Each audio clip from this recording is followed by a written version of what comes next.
I'm Brian Pendergraft with the Pendergraft firm. You clicked this video because you want to learn how to file a U.S. trademark without an attorney, and I'm going to show you how to do that. But first, I must warn you that I don't actually recommend filing trademarks without attorneys. Intellectual property law is very complicated, and knowing how to use an online filing system is not a substitute for knowing intellectual property law.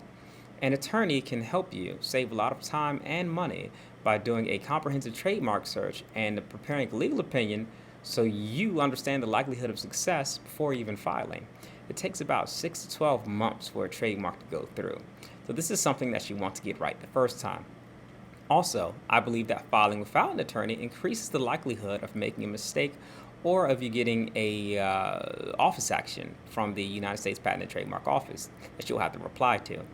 You can pay attorneys to fix your mistakes after you make them or to respond to office actions, but it's often more expensive to hire attorneys to fix mistakes than it is to hire us proactively.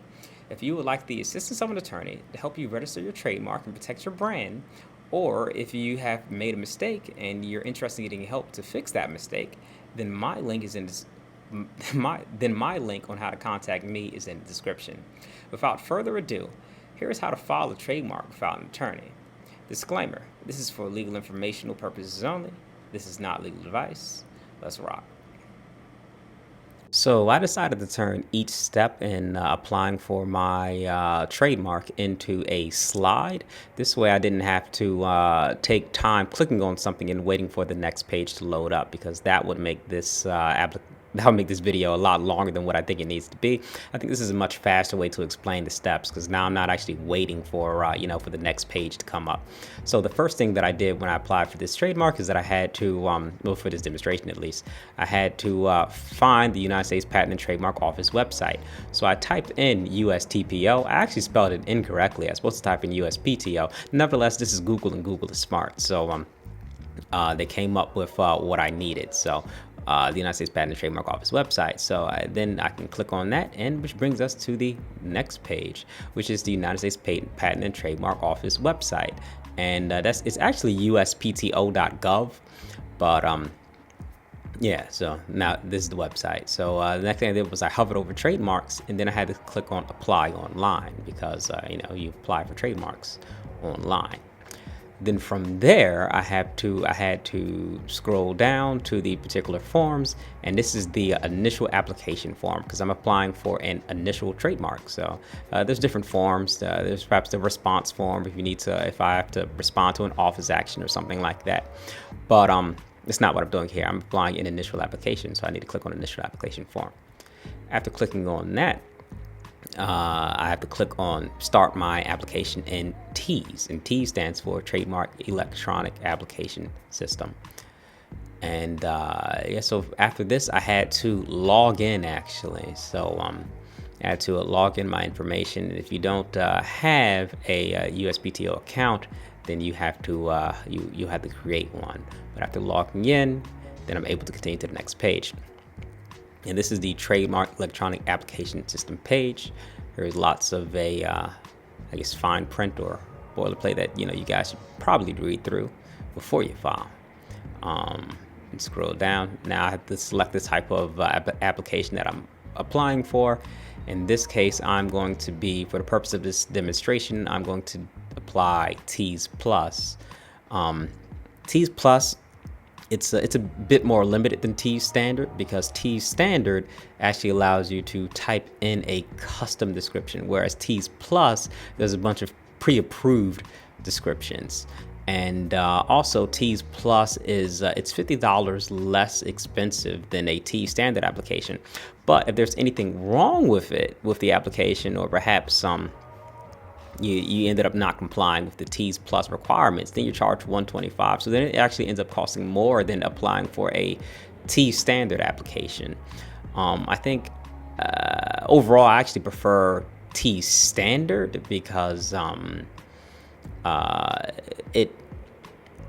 if I make a mistake, then I'm not going to be charged an extra $125 and end up costing more. And I also like the flexibility of being able to use custom descriptions. Nevertheless, TEAS Plus is fine and gets the job done.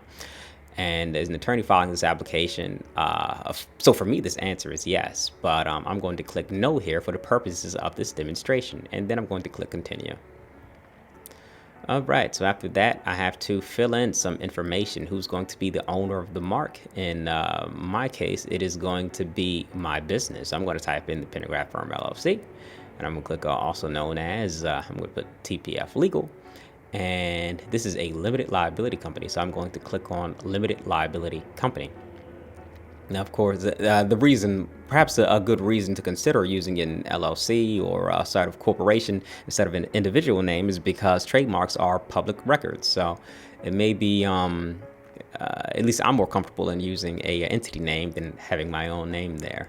All right, so then to scroll down the page, and I just have to finish filling in all of this, the information that they're requesting. So here's where's my the business located. That's in Maryland, and then I have to enter in my mailing address. See, I put 7777 Fake Street because this is a demonstration. City, state, and the United States zip code. Then I had to uncheck the box to click for the for my domicile address. So then I unchecked that box, and then I entered in a domicile address. Now this information is actually the domicile address is actually not public. Then I had to enter in a required email address. Now, as you can see, I left phone, fax, and website blank because that stuff is not required. And then I clicked on continue. All right, so then I got a warning because I did not leave a telephone number, and they don't. When someone, an examining attorney, an examining attorney, when they examine my application, they may have questions for me, and they may just want to call because it's easier for them to get the job done that way. So it's probably a bad idea to not leave a phone number. So nevertheless, this is just my demonstration, so I don't care. All right, so I'm gonna click continue. All right, so now I get to select the type of trademark that I'm applying for, and there's three choices. There's a standard character mark, which is like a word or their slogan or phrase. Then there's a special form, which is a like a cool looking stylized logo, and there's also a sound mark, so I can trademark a sound like a pin dropping or something like that. All right, so I'm going to enter the name of my mark, and the name of my mark is Landlord. It's something that I came up with that's unique to me. The landlord that fails to plan fails at being a landlord. So in my before doing intellectual property law, I actually did a lot of real property law, and I helped a lot of landlords. So one of the things that I came up with was planlord. Don't be a landlord, be a planlord. That's my mark. And it's a real mark too, by the way. You can look up planlord and you'll see it's mine.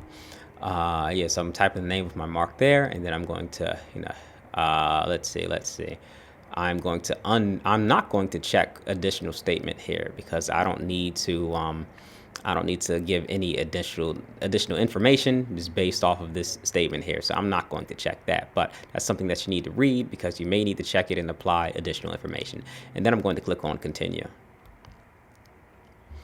Alrighty, so now I can add goods and services.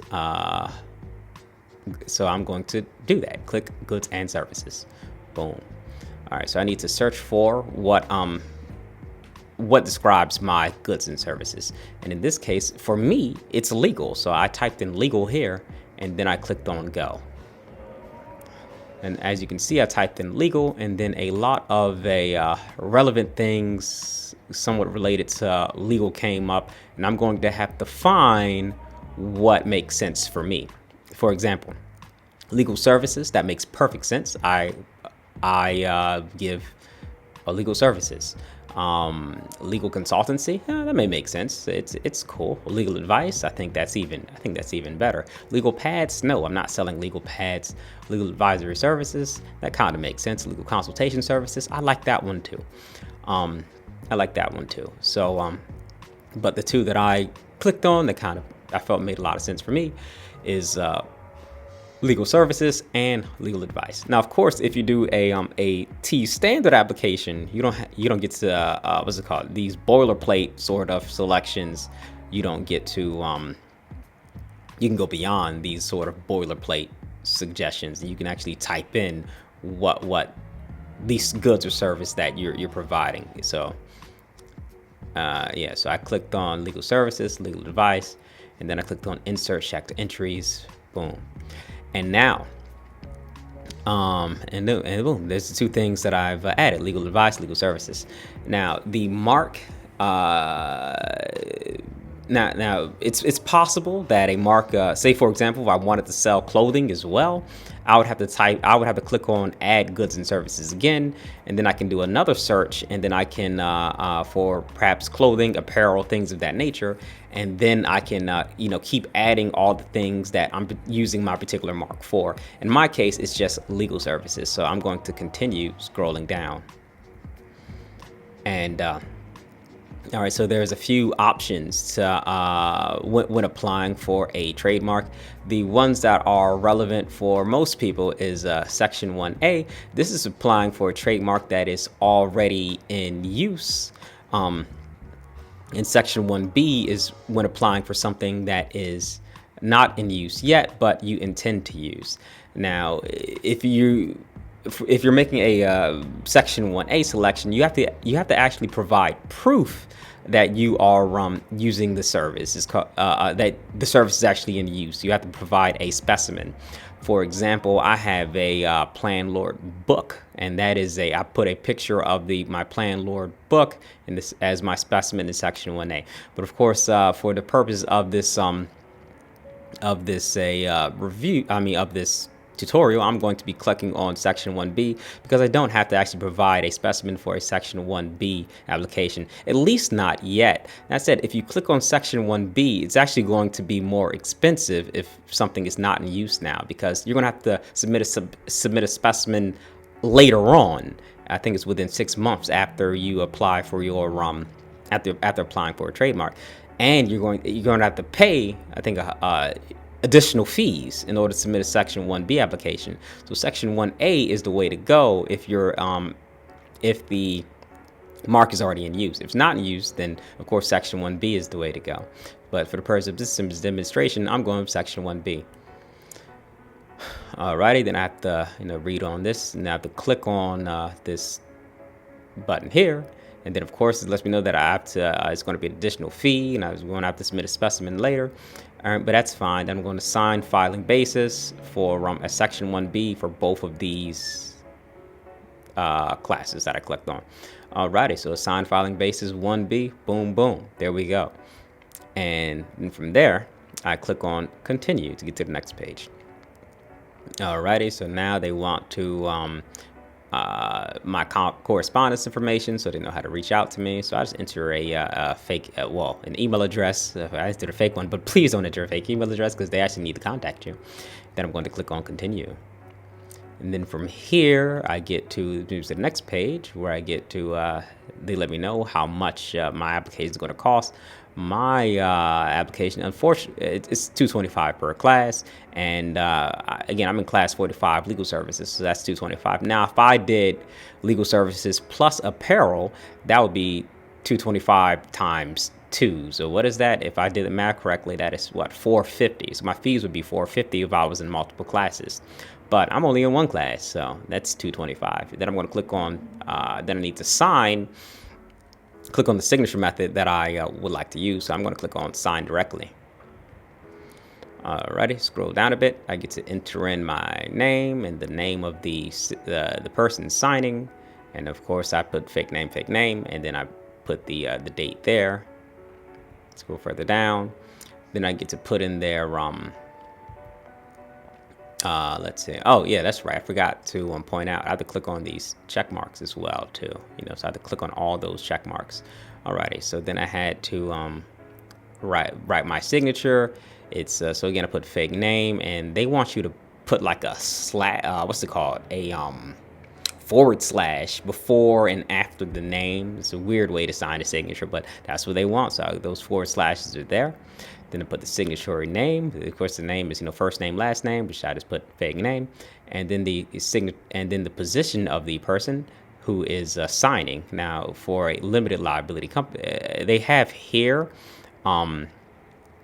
in this box, they actually tell you what you're supposed to write based on the type of entity that you're using. So in my case, it was a limited liability company, so they want me to use principal. So for the signatory's position, I put principal. Then I had to put the phone number for this person signing, and then I clicked validate. Click validate, and then boom. Now I'm over. Oh, this brings me to the next page here, which, again, this is just kind of the next page, and it tells, and then scroll down, and then I had to click on another box here, and then I had to click on pay and submit, and then we're done. I have completed my trademark application. So hopefully, hopefully you learned something, and thanks for watching. This is Future Brian. I just thought I'd record a quick reminder to add at the end of my video to remind you guys that I actually do not recommend applying for a trademark without an attorney, and that this video is for instructional purposes only, and this is not legal advice.